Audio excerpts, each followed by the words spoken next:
To find the creature, Katie and her team tracked down an old archaeology professor. He had studied these giant creatures more than a decade ago, but back then, everyone thought he was crazy. He was even institutionalized for a while. That all changed when new clues about the monster recently came to light. Only now did they realize the professor hadn't been making things up. They brought him to the place where the creature had last been seen. Thanks to his years of experience with nature, the moment he arrived, the professor noticed something odd about the smell of the soil. Katie saw that he seemed to have discovered something and quickly followed him. The professor compared the current landscape to a map he had drawn years ago and realized something was off. The terrain didn't match at all. There was even an entire mountain that hadn't been there before. Just as the two were about to take a closer look at the map, the giant mountain behind them suddenly opened an eye. Katie felt something and instinctively turned around, only to see a massive eye staring right at them.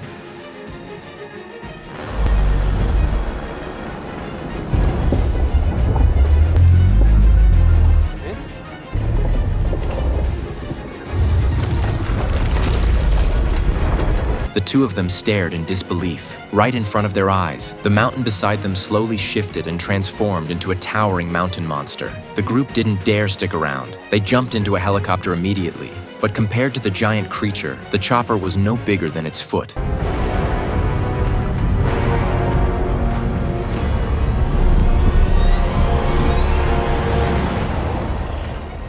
Luckily, the monster didn't attack. That's the only reason they managed to get away safely. But the creature's appearance quickly caused widespread panic. What made things worse was that the mountain range where it lived happened to be directly in the path of a planned railway project. The professor urged the decision-makers not to destroy the creature's habitat and to seek peaceful coexistence with other species. However, driven by profit, the top brass didn't listen. They even sent in the military to eliminate the monster. Soon, troops were lying in wait in the middle of the forest, ready for an ambush. The professor and Katie knew the fight was inevitable. Deep down, they hoped the creature wouldn't show up, but that hope was short-lived. Late that night, the monster finally appeared. Strangely, it stopped just as it was about to leave the forest, as if it sensed danger. The professor guessed it might have smelled the humans hiding nearby. At that moment, the commander suddenly gave the order to attack.